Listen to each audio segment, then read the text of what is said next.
Welcome to the J. Scott Outdoors podcast. This is your guest host again, Cliff Gray, and today I have Ryan MscSparran, the owner of Budges Lodge in the Flat Tops, and we're going to talk about the Colorado Draw here that's coming up. I've had Ryan on the podcast once before. We talked about a bunch of stuff, including just elk hunting strategy and those sort of paths. But today I really want to focus on this draw. We're going to talk a little bit about specific units, the flat tops. We'll talk about elk and deer and kind of take that conversation wherever we want to take it. But we'll also hit on some draw strategy and that sort of thing. And I think that'll be helpful to all the listeners out there. So welcome, Ryan. Good to have you back, man. Thanks, Cliff. Appreciate it. But hey, so the first question I was going to ask is because I've had a few questions here recently for folks, and I'm actually in the Caribbean now, so I feel so clueless about it. But everybody keeps asking me about the winter, and particularly the winter up where you're outfitting in those surrounding valleys. So what's your take on that right now? Yeah, it's been a cold, snowy winter, and in terms of moisture, I think if at least the trend keeps up for the next couple months here, we've got some good moisture and a green summer to look forward to. I think, where we're at in the White River and Yampa River basins, we're at about 150% of normal for snowpack right now. And that's like by snowpack, that means snow water equivalent. So yeah, lots of moisture up high. And, there's a lot of things that can still affect that. We could have a dry March or dry April, which typically March is one of our biggest moisture months of the year in Colorado. So we still need some good moisture and hopefully a nice slow melt too. Hopefully it doesn't get real hot and all melt off in a week. And that'll be a big help. Yeah, for sure. And how I know, I mean, you're kind of neighbors to my old outfitting business, and I think you probably have, your summer is more fishing centric than mine was. How much does how the runoff comes off affect your fishing, Ryan? It actually doesn't affect us a whole lot just because where we're at on the White River, we're pretty close to the headwaters. Right. So we don't see huge fluctuations, either high early in the year or low water late in the year, like folks who are down at lower elevations, fishing places like the Eagle and the Colorado. Those places, obviously, they're capturing snow melt from a lot of different places and tributaries. And they're going to see that impact a lot more on a year like this where there's going to be a big runoff. But we're close enough to the headwaters. It doesn't affect us all that much. Yeah, it doesn't affect you that much. Yeah, and dude, I have to say it. I don't know if I've mentioned this to you before, but just above your lodge up there, that's like some of my favorite parts of the flat tops. The headwaters of the White River and stuff are pretty beautiful. So cool, man. But you know what? On the winter actually affecting deer and elk. I know most of your business is elk. Ryan, are you worried about that at this point, or what's the word on the street out there in terms of how much winter kill there's going to be? Yeah, I'm not real worried about it. Where we're at, the elk have a lot of places, and deer, they have a lot of places they can go when the snow gets heavy. They'll just keep moving on down that White River and Yampa River drainage. There's other places where the situations can be a little different, where the elk and deer don't have, a lot of places they can go. The Gunnison Basin is a big example. Everybody knows that one kind of tends to be prone more to winter kill on a really heavy snow year. But where we're at, I think, the snow where it is up high and those elk and deer just kind of keep moving on down those drainages. I'm not worried about that having a huge impact in terms of winter kill. Yeah, it's funny you say that, Ryan, because I feel the same way. I feel like the winter kill deal can be so localized, like even within the region, right? Like I feel like the flat tops, particularly the elk, they're lucky, man, because like you say, they have like a long elevation grade that at least on the Colorado River side, on the Colorado River side, they can go way down, and for the most part, it's undeveloped. Right. Until they get onto the Highway 70 corridor. But when you jump over to the other side of the highway, an Eagle, nowadays you realize how they're so much more susceptible, because they got one where to go and a lot of it's developed. So I think the flat tops is lucky in that regard. particularly like you're saying on your side. Do you think most of the elk that you hunt, Ryan, winter on the Meeker side and down that side, or do you think some of them come over the crest and winter on the Colorado River side? Yeah, I would guess it's probably a little of both. I think there's so much winter range over there on that Meeker side. My guess would be that, most of those elk tend to head that direction, but I'm sure some dump off into the Colorado River side as well. Right. Yeah, yeah. I always wonder that too, because I always felt like with our late season hunting there, and I don't know, what your thoughts are on it, but our late season stuff, sometimes it would be phenomenal, like off the charts, in really similar conditions. Like one year with really similar conditions, the elk, they would show up, but it wouldn't be quite as dense. And then another year, you'd have real similar conditions, but it's just like they decided to drop off that way instead, and it would just be like lights out. Right. Yeah. Yeah. That fourth rifle season, I feel like can be weird like that too. One year you'll have giant herds of elk in a spot, and then on another year they decided to use a different piece of ground. Yeah, they piled off somewhere else. It's kind of interesting, man. But yeah, let's talk about the draw a little bit, Ryan, if you don't mind. Tell us when the deadline is, and if you know of any recent changes or anything that any of the viewers, resident or non-residents to Colorado, should kind of think about going into the Colorado draw. Right. So big things to know this year. You can start applying as soon as March 1st. That's when the application period opens up. And then the deadline this year will be April 4th. It's always that first Tuesday in April, which this year falls on the 4th. And then, in terms of what's new this year, really it's kind of the same program we've seen the last couple of years, where both residents and non-residents will have to purchase a qualifying license. And that continues, again this year. But really otherwise, yeah, I think kind of the same program we've seen the last couple of years. Yeah, no big drastic changes. Mm-hmm. And no problem at all if you don't recall this, Ryan. But do you know when they're going to do another 5-year structure? Are they like they're on like the third or like fourth or fifth year? Where are they on that? Yeah, so that actually just kicked off. So 2024 will be the last year of the current 5-year Okay. structure. And so starting really this month, they just kicked off the process for the new 5-year season structure, which will begin in 2025. So there's actually a comment form. I know some people may have already received an email about that. CPW started sending out just some emails on starting to collect public input on what they want that process to look like. Just so the listeners understand that process with the 5-year structure, every 5 years, essentially the CPW looks at any changes they want to make to the season structure. It could be archery dates, it could be the gaps between rifle seasons, any of that stuff. And they kind of take comment, they have a meeting about it, and they get those figured out. I think people underestimate how valuable it is to make comments, because they can make substantial changes. Well, I mean, what are your thoughts on it? And also, man, do you have any ideas in your own mind that you'd love to see?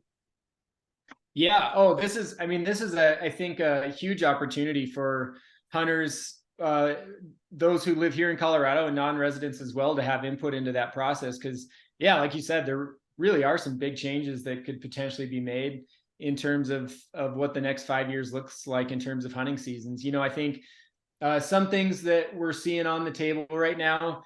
I know there's been a lot of talk about muzzleloader season and whether that should continue to be concurrent in September with archery season, or whether that needs to move. So the other thing that we saw a big change around last time was the breaks between the seasons. So in this current 5-year structure, basically what Colorado Parks and Wildlife breaks between each of the seasons.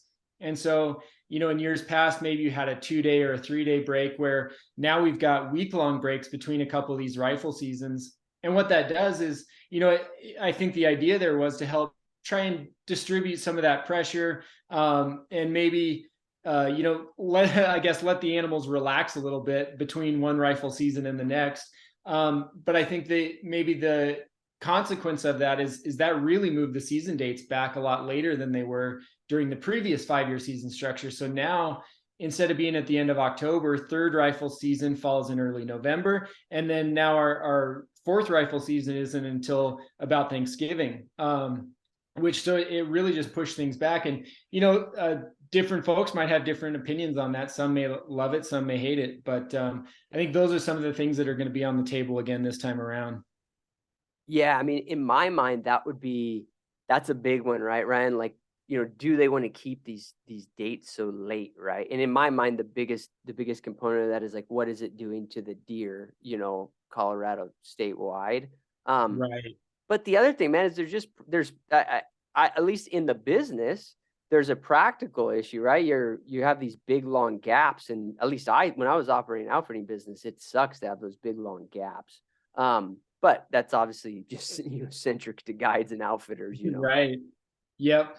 Yeah. Oh, absolutely. My biggest concern, hands down, is the same. Is personally, I'm just not sure we should be hunting mule deer with rifles during the rut that late in November. And I'll be curious to see what our parks and wildlife biologists, have to say about that, or what they have in terms of data over the previous or this current 5-year season structure. But I'd be inclined to. I don't know. I don't think that's great for mule deer long term, I guess. Yeah, and tell me if you heard different. But so those late dates, I was guiding and outfitting during the first few years of them, or the first 3 years of them. And we actually had a couple of those years, we had fairly mild late falls. So the deer hunting, it wasn't like it was like off the charts and we were killing, like just wiping out the big deer. But I actually heard this last year that in a few units that did happen. Have you heard anything on that front? Yeah, I mean, just anecdotally as well. I mean, Right. I haven't seen any actual, data on that from the biologist perspective. But yeah, anecdotally, I heard from folks throughout the state that this past year was a really good mule deer hunt, just weather wise. And of course, being right during the peak of the rut too. That's it's great for a year of mule deer hunting, but I do wonder what that it's going to do to our herds long term, and especially the age class. Yeah. No, and I heard kind of the same thing anecdotally also. But it sounded like to me like any units that had late seasons and they had really huntable winter range, the deer got pounded. But yeah, Right. it'll be interesting to hear what comes out of that. But Ryan, let's talk about the elk draw as it relates to the flat tops or any of the other areas that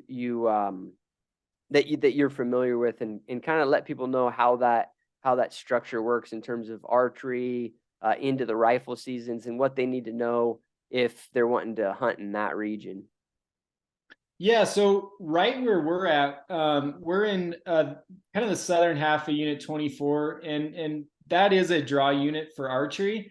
And there are other places in the flat tops where it's not that way. Where right next door to us in Unit 25, in your old stomping grounds there, that's an over-the-counter archery unit. So I guess just make sure folks pay attention to where they're planning to go. And in our particular area in Unit 24, it's going to take a non-resident 2 preference points to draw that archery tag. For the muzzleloader tag, that's going to take 4 to 5 points. And then as you get into the rifle seasons, first rifle season technically is a draw, although for all intents and purposes, it might as well be an over-the-counter tag. I think after the draw last year, there were about 1,500 first rifle tags left over in our area in the flat tops. And then second and third rifle seasons, those are going to be over the counter for rifle. Right. Hey, Ryan, I have a follow-on question there on that first rifle season. Well, Yeah. what's your opinion on it? Because I always felt that it was sometimes there was a lot more pressure than people thought during that hunt because it is technically a draw hunt. Do you see similar things over in your area, or what do you see? Yeah, we've seen a ton of pressure during that first rifle season. And I think, especially over the past couple of years, I wonder if that has to do with, we were just talking about these later season dates, that maybe some folks who historically hunted, second or third rifle, now that those seasons are getting so late, end of October, early November, that some of those folks are now kind of shifting and coming to hunt that first rifle season instead, we've seen hands down more pressure during first rifle season the last 2 or 3 years than we have during any other week of the year. Yeah, yeah. So yeah, you saw the same thing that I saw. And that's important for people to know, because I think there's kind of this this this thought that because it's a draw hunt, there's going to be less pressure, and that can actually be the opposite of that. And you're right, man. I think that's exactly it. Particularly, a lot of my old clients, Ryan, they hunt whitetail once it gets into November. They have other things they already do on their personal schedule, so they really don't hunt specific seasons. They try to hunt specific dates. You know what I mean? Right. Yeah, exactly. So yeah, no, I saw that. And then the other question I have, and on this I'm very naive, man, but I think I heard that some new areas went draw for archery, correct, in Colorado? Yeah, so I believe this year it's was the Grand Mesa. I could be wrong on that, but I'm pretty sure it's those Grand Mesa units. Those are now have gone to a draw for archery as well. And it seems like, those areas, they just kind of keep chipping away at what's available in terms of that over-the-counter archery tag. And from what I'm hearing, from a lot of folks is I think there's a lot of pressure right now to maybe look at getting rid of that over the counter archery season, or maybe not getting rid of it, but at least changing over the counter as we know it today. And it seems like there's a number of different ways that could go. I've heard a lot of suggestions from folks that maybe archery should continue to be over the counter for residents, but maybe go to a draw for non-residents, kind of like it is in Wyoming. And I think a number of different proposals out there right now, but as they continue to chip away at what units are available on that over the counter tag, it's just going to keep pushing people into fewer and fewer areas. And I think eventually they are going to have to look at limiting that somehow. And who knows what that Yeah, looks like. it's kind of like once they started doing it, it's inevitable, right? Because the crowd, the over the counter crowd, is just going to bump over to the neighboring unit that's still Right. OTC or whatever. So there's that Yeah. challenge, and then over time it affects it just affects the quality of the hunt. And, in some ways, I don't even know, Ryan, that it's it has a drastic impact on populations, but it does have a drastic impact on the quality of the hunting, right? Yeah. When all the over the counter hunters are all just forced to be in the same regions. Yeah. And I think that's the bigger thing. Biologically, there may not be a huge reason, or a big impact there, but I think socially there certainly is, and just in terms of crowding and all that. And I can tell you, for us being in Unit 24, which is a draw unit for archery, I'm sure glad that we're in a draw unit. I mean, in terms of running a business and booking hunts, it might be easier if we could just sign people up on an over the counter tag, but just in terms of the quality of the hunting and seeing fewer hunters out there, it makes for such a nice experience being in a draw unit. Yeah, for sure. And like you said, there's still there. I don't know the exact quotas over in your area, but for archery, but it only takes a couple of years for a non-resident, so it's still very doable. You know what I mean? It's Right. not like it's jumped all the way up to 10 points or something like that. And I guess that, I mean, I don't know how that math will all pan out, man, but I imagine, as all these units go draw, there's still going to be a lot of them that are 1-point units, 2-point units, maybe 0-point units. Who knows how it all there'll still be opportunity, just be a little bit more controlled, which I think is a good thing. I don't know what your thoughts are. Yeah, I think it's a good thing too. Like you said, it's not like, these are tags that take decades or impossible tags to draw. 1 or 2 or sometimes 0 preference points. You can draw some of these limited units, and I think it's worth planning ahead and waiting a year or two and hunting in a quality unit sometimes. And yeah, I'd guess as we look at Colorado looks at shifting away from this over-the-counter model, at least as we know it today.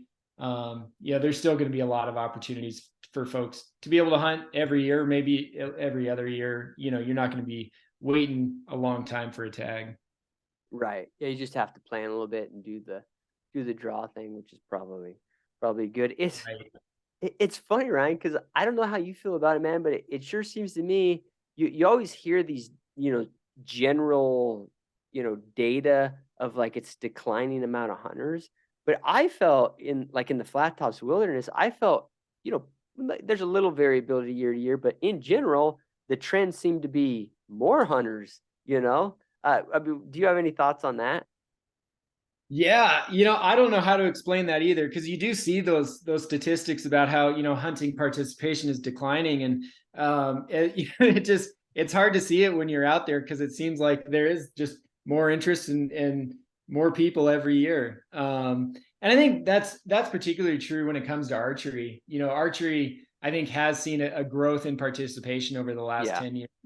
And that maybe that's part of why Colorado now is looking at moving away from this over-the-counter model, because there just is a ton of participation in archery. And but yeah, like we said too, that first rifle season's gotten super popular, and yeah, it's good to see people out there participating. But yeah, Well, I I just need to think make managing it well, I guess.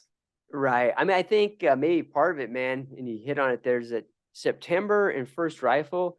All the backpack hunting, which to me seems like that. I don't.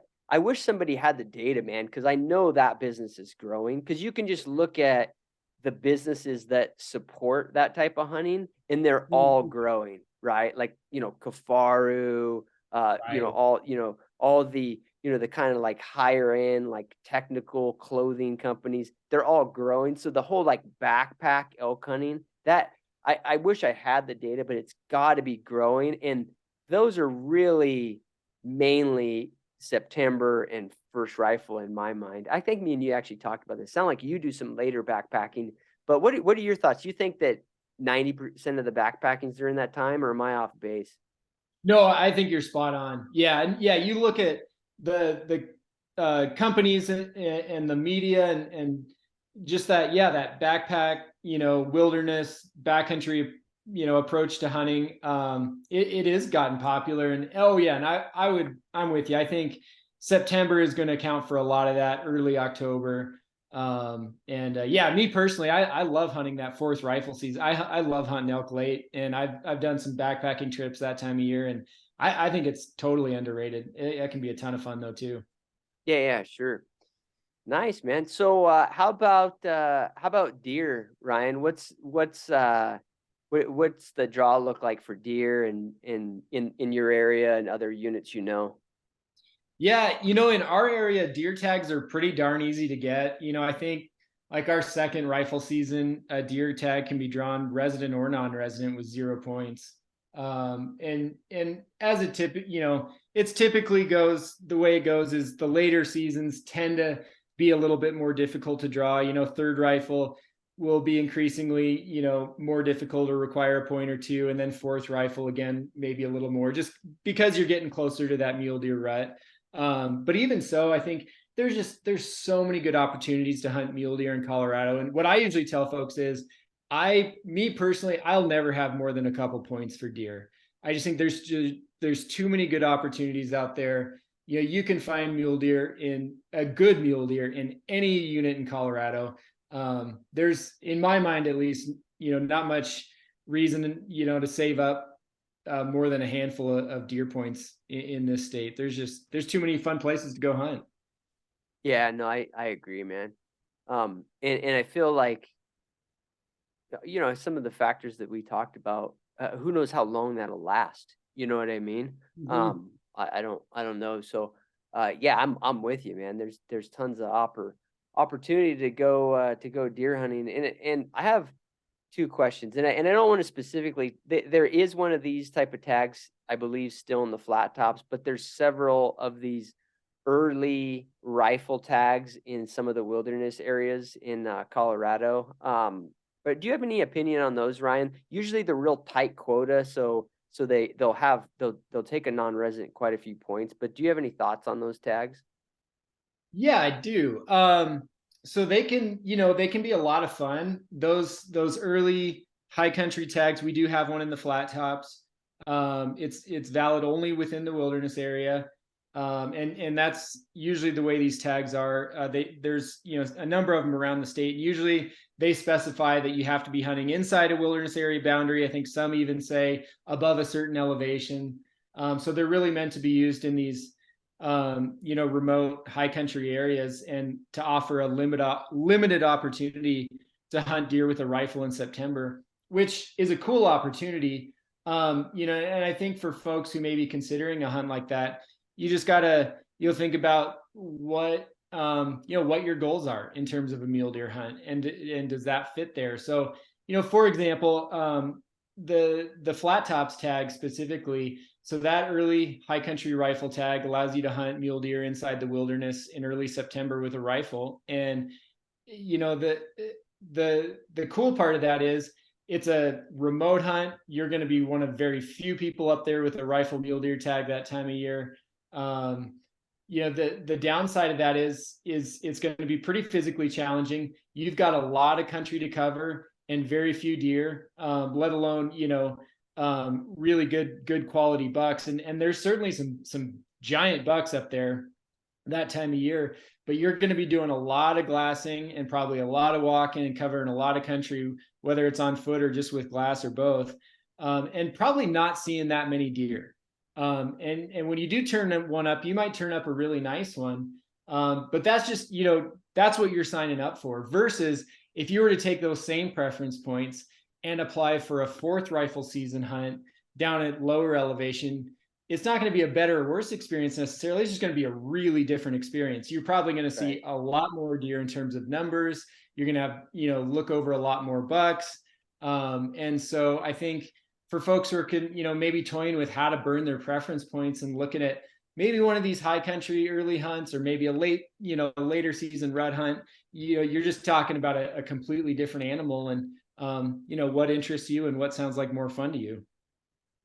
Yeah, dude, I think you nailed it, Ryan. Like you're spot on them, particularly the one there. But I think that applies to, the other ones too. I think there's one in the Holy Cross. There's ones in some other areas too. I think you nailed it, man. I've guided that hunt several times, and it was one of those hunts that I would get so much anxiety about. You know what I mean? Because it's like, I mean, you can hunt.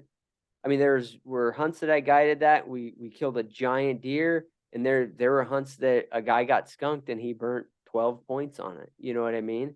And it's tricky. The one thing I would tell people, if they're going to hunt those dates, it depends a little bit.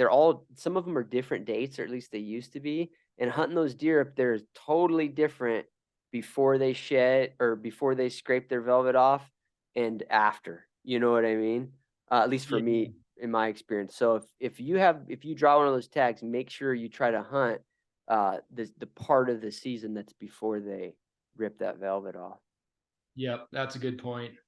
But yeah, cool tags, like you say, there's very limited opportunity to hunt that way. It always makes me think of that old book. It's like one of the first mule deer books I read. It was an Eastman book, Mike Eastman book, like hunting high country mule deer or something like that. And in that book, you realize a lot of the hunting he was doing was during a time when that type of tag was fairly available. A lot of that, they were hunting a lot of, velvet deer, or like right after velvet deer, with guns, and that faded over the years. So, kind of interesting, but yeah, man, what about, sheep and goats? What do you got there? What are your general thoughts for people? I saw when we started the podcast, you've actually already drawn, for a pretty young guy, you've already drawn your sheep tag, your goat tag, your moose tag. Outside of just being lucky, man, do you have any specific strategy or thoughts for people on that? Yeah, get really lucky.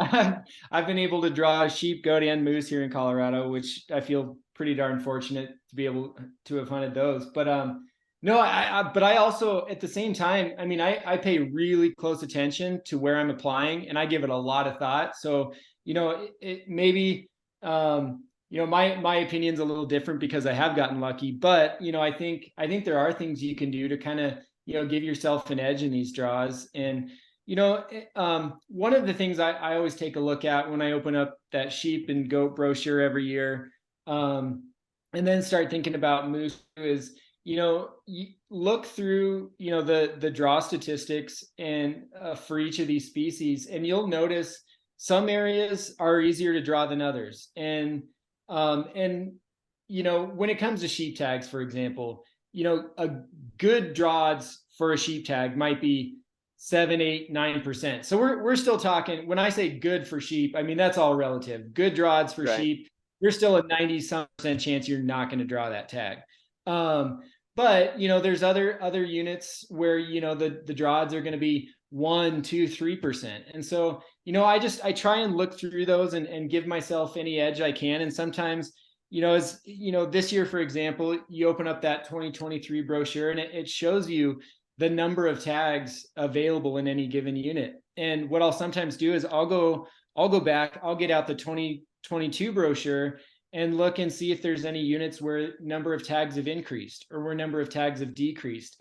Because when you're talking about an increase in one tag, and maybe there's 25, 30, 40 people applying for that specific tag, that can really change draw odds if there's one fewer this year or if there's one more this year. And so just looking for little things like that. And then, some sheep units, especially, and even some moose units, you got to be careful too, because there's a few out there where they might, on paper, they look like they have really good draw odds, but then you have to look at why that is. Sometimes that's because of those sheep, maybe they spend a lot of time on private land, and getting an opportunity is going to be really tough. So you got to weigh, hey, is that a risk I'm willing to take? And then there's others, where the unit might have a little better odds just because it's a wilderness unit, and you might have to, hike, you might be looking at a 8-10 mile hike with 3,000 to 4,000 vertical feet of elevation gain to get to where those sheep live. And maybe that's why the odds are a little bit better in that area. And you have to ask yourself, okay, is that something I'm willing to do? And same with moose too. I think moose a lot of times in the wilderness, kind of units tend to have maybe a little bit better draw odds than in other places, or sometimes it has to do with trophy quality. Certain sheep units have really, really steep draw odds because they're known to produce monster rams. And so again, that's another thing you can ask yourself, like, hey, am I willing to give up maybe a little bit of trophy quality for the opportunity to go hunting sheep, knowing that, hey, I'm going to be perfectly tickled with like a mid 150s kind of ram. I don't need to kill a monster ram. Right. So those are all kind of, I think, good questions to ask yourself as you're looking at those. Yeah. Man, Ryan, did you ever notice when you're doing that analysis? Because I was always the same way. I always, people tend to just go with like the status quo of what they've been doing the last 10 years, they just put in for the same units or whatever. But that in these particular draws, you have to be really careful about that, man, because you brought up two things I think are really important for people to think about. And that's when they increase tags and they decrease tags, and then the quality, the trophy quality, or just the quantity of animals in a unit. The draw odds in my mind always lag the real variables, right? So what I mean by that is, like, if they double the goat tags in a unit, and they've done that in several units, I mean, that's the extreme case, but even if they add 2 more, if the per person odds almost always lag, right? It takes a few years for them to catch up. Like if when they increase tags, almost always that tag is going to be way easier to draw. And if they do a big chunk of tags, it becomes substantially easier to draw some of the times. And I think people are fearful of that because they think like, oh, there's going to be way more hunters in there. But almost always, in my experience, that if you can strike right when that happens and you benefit of those odds, it's a good thing. You know what I mean? Oh yeah, I think so too. Yeah, and eventually, yeah, like you said, in a few years, that's going to catch up. But yeah, if you can be on the front end of that, and sometimes that's true when they add new units as well. I think every year it seems like they add a new moose tag or two in an area, And because there's no historical harvest data, people may be hesitant to apply for it right away. What kind of moose are they killing there? Are there, there's a lot of those questions that are unanswered the first couple of years there's a new tag, and that can be a great place to apply as well. Yeah, dude, it's funny because there's for sure, particularly on sheep, I saw this, Ryan, and that's that a lot of times, I mean, people will look at the like what was harvested the last couple of years. There's one particular unit that I've guided a bunch of goat hunts in, and I remember guiding goat hunts in there and seeing rams and just being like, dude, this is like there are world-class rams in here. And when you looked at the stats for the last 3 years, it was like as if it was the most horrible sheep unit in Colorado. You know what I Right. mean? And it Yeah. was like in my mind, I'm like, dude, I have like incredible information on this thing. But the thing that was unique is there might have been like a total of like 18 to 25 rams in the whole unit. You know what I mean? But there was Right. like 3 or 4 rams that were straight spectacular sheep, but it's real remote, had remote spots, that sort of thing. Um, and I remember like I was putting in for it and then it clicked. Like somebody figured it out and they just hammered like 3 big old rams in there in a couple year Right. period. And the draw odds skyrocketed. Like they got way more difficult. Well, all those people that started putting in for the unit didn't realize that the 3 big rams were all dead. So, We're so gone. now so Right. now they're actually putting in for a unit that really wasn't all that good. You know what I mean? Yep, exactly. I think that happens more than people think, you know what I mean? Yep. Yeah. And that's funny because that's actually really true of the unit where I ended up drawing my Ram tag back in 2010. At the time, I remember chatting with the biologist up there, and I volunteered that summer for the Colorado Parks and Wildlife. They do annual sheep and goat counts Oh, um, sure. in some of these places around the state, and I volunteered that year in part just so I could have an excuse to spend a day chatting with the biologist. And yeah, basically the area that I ended up drawing, it's an area where there's one band of rams and a lot of country, and you got to find them. And it's not known for producing very big rams, but at least at that time, I mean, there were some nice rams in there. But because it's a low density unit and it's inside a wilderness area, so it's it requires a lot of a lot of legwork to get up in there and find them. The draws were a little bit better, and that worked out in my favor. So yeah, all those are all, I think, really good things for folks to pay attention to. And I think you mentioned, people just tend to do their status quo and apply for the same units over and over, and it really is worth paying attention to. Is there even a non-resident tag in that unit this year? I mean, Right. stuff like that can change from year to year. Yeah, and that makes a big difference on draw odds too. I noticed that, particularly for residents, Ryan, is like some of those units, like I know S2 used to be like that. They used to flip in a non-resident tag, right? So like it might be like every other year. Well, I can't remember what the rotation was, but Right. the year that a non-resident tag was in that unit, the draw odds for the resident were way, way worse. Where really theoretically residents should have recognized that and maybe chose other units. You know what I mean? But that's not what Exactly. happens. People just put in for it and they just bear way worse odds. Yep. Yep. Exactly. So it's kind of it's just based on that people are just sticky to the units they want to put into, and they don't really, a lot of times they won't look at those things. Ryan, is there any other things that people should think about? In terms of the elk draw or anything like that? I had just one question pop in my head, but before I ask you that, is there anything we missed, or is there anything specific to your hunting that people should know in terms of the draw? Yeah, I think I guess one thing I always like to tell folks is just, make sure, one, you're thinking ahead. So, our archery unit is a good example. It takes a couple preference points to draw, and it's not hard. It's tags are easy to get. You just have to plan a year or two ahead. And so just, not only think about what your plan is for this year, but start thinking about what your plan is for each species, whether that's deer, elk, or antelope or whatever, what your plan is a year from now or 2 years from now. And what I usually do is, I kind of like to burn my points on a rotating basis. So, instead of burning both my elk and my deer and my antelope points and everything this year, like a lot of folks, I'm sure my vacation time and time away from family and everything is limited. So, usually I try and rotate those. So, okay, this year I'm going to burn my elk points and I'm going to save a deer point. I'm going to save a pronghorn point, and then look at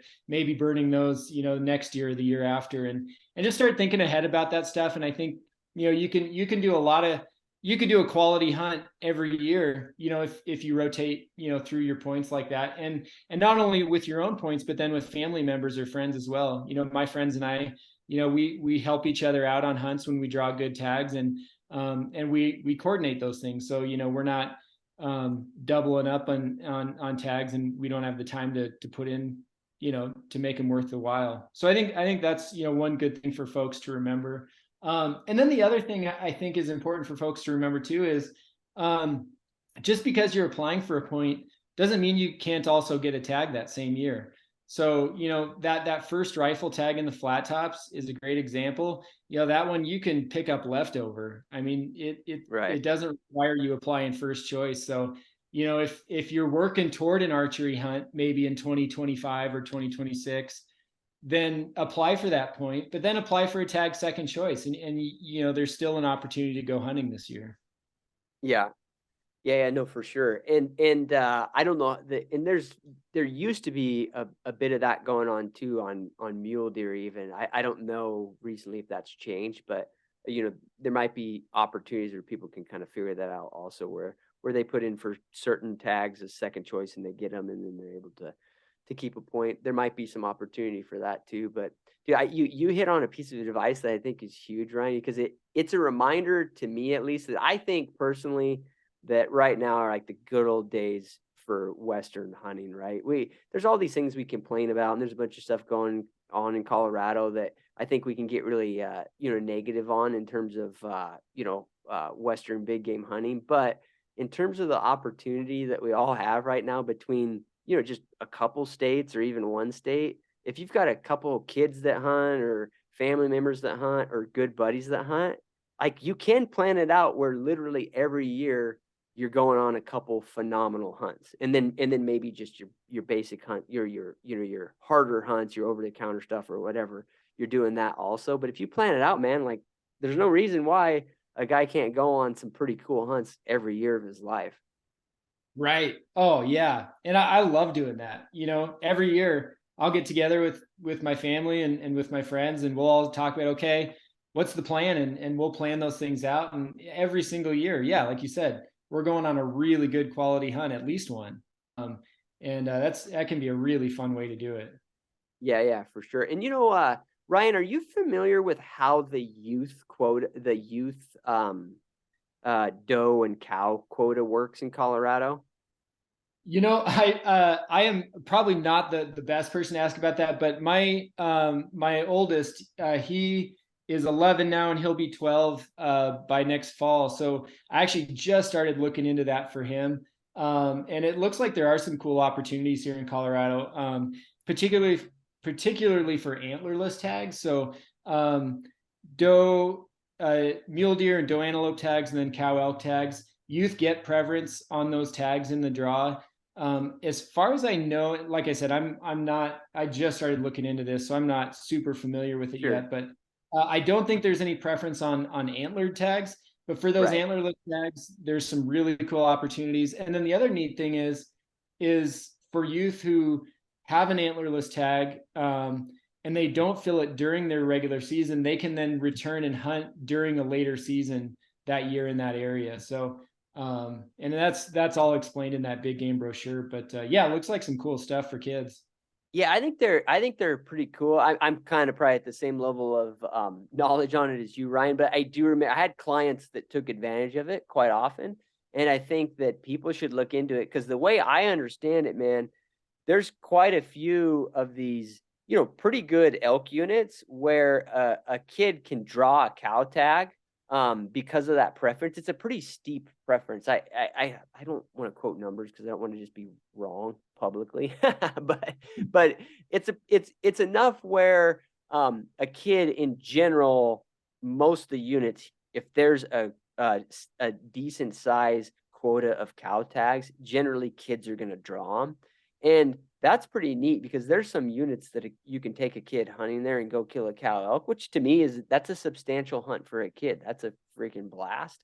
But you can be somewhere where the density of elk is fairly high, and that in its own right, yeah, sure, it's a meat hunt and it's, to some extent, but it's still a very cool hunt. And I think it's a cool opportunity for folks. Yeah, really cool. And actually, while you were chatting there, I have the brochure in front of me here. And so for those antlerless doe and cow tags, it's a 15% preference right off the top goes to youth. Yeah. That is significant. Yeah, and a lot of times I've looked at them, just gotta I'm stirring up the memories. A lot of the times that 15% preference is undersubscribed in terms of how many youth actually apply. I think that's actually usually the case. So yeah, it's a cool opportunity for folks. And then another cool thing to remember too is, so Colorado now has a secondary draw, and in that secondary draw, it is total youth preference. So youth get preference on all tags in that draw. So that's another big opportunity for kids to pick up some really good tags too. Oh, really? I didn't know that. Yeah. That is awesome. Good deal. And that's Ryan, fill the listeners in how that process works in terms of the secondary draw. And then I actually forgot because it was always changing, but how the leftover list works in Colorado now. Yeah, so the way that works now is after the primary draw, so draw results will come out in end of May, early June, and then the secondary draw happens later in June. The deadline for that one I think is June 30th. And what folks will find, available in that secondary draw are a number of things. So one are any tags that were undersubscribed in the primary draw. So, if in the primary draw, all tags were allocated to everyone who wanted one, first, second, third, fourth choice, anything that's left is going to go into that secondary draw. But then the other thing that goes into that secondary draw is going to be, if there were limited tags that maybe someone drew a limited tag and then they didn't pay for it by the payment deadline, that tag is also going to be kicked into the secondary draw. Or if someone decided after the primary draw, they drew a tag for a limited unit and they decide, I think they have a week or 10 days or something like that to decide if they want that tag. If they say, hey, never mind, I want to return this tag, any of those return tags also go into the secondary draw. So there's a potential for there to be some really pretty good quality tags in that secondary draw, in addition to the ones that were just left over. Right. And then how are they allocating like the tags that after the secondary draw? And, I don't know what the time limit is, but up until essentially the season start, or whatever, people will return tags for a bunch of different reasons. How are they dealing those back out now? Yeah, so tags that get either turned in or not paid for, and then after the secondary draw, it's early August sometime. I don't have that date in front of me, but in early August, it's the same date that over the counters go on sale. Basically, all those turned in leftover tags will all go on sale on that Tuesday in August. It's one of the, I think maybe the first Tuesday in August. I'm not sure. And all those tags will be available on that day, and that day is always kind of known as leftover day around here. Folks calling in and trying to get tags online, but then folks can continue to turn in tags up until the season begins, and those get kicked out every Wednesday, really up until that season's over. So, for example, let's say a really high quality tag like a unit 76 archery tag, which normally takes 9-10 points to draw. If someone before the archery season begins decides to turn that tag in, what will happen is Colorado Parks and Wildlife puts out a preview on Tuesday afternoons every week of all the tags that are going to be on the leftover list that week. And then starting Wednesday, I think it's Wednesday at 10 or 11 a.m., something like that, all those licenses become available. So it's really just a first come, first serve. Log in at 10 a.m. and try to get that tag before it's gone. And usually if there's any good tags like that on the list, those are gone in seconds. Yeah, so it's just a computer game in terms of trying to get in there first. Trying to be the first one in there. Yeah. Yeah, Gotcha. Cool, man. Well, it was awesome to have you on, Ryan. I think there's tons of good tips and stuff in here. And thanks for covering. Let the listeners know where they can follow you, and follow along with your hunting and your outfitting and all of that. Yeah, so we are Budges Wilderness Lodge, and we're, like we said, up in the Flat Tops Wilderness, cool part of Colorado, and you can find us. Our website is budgeslodge.com, and then we're also on Instagram at Budges Lodge as well. Good deal, man. Thanks for coming on. Yeah, thanks, Cliff. Enjoyed it. If you want to keep in touch with me, get on my website at pursuitwithcliff.com and sign up for the newsletter. Check out my YouTube channel. It's just under my name, Cliff Gray. And you can follow me on Instagram at CliffGRY. Thanks for listening.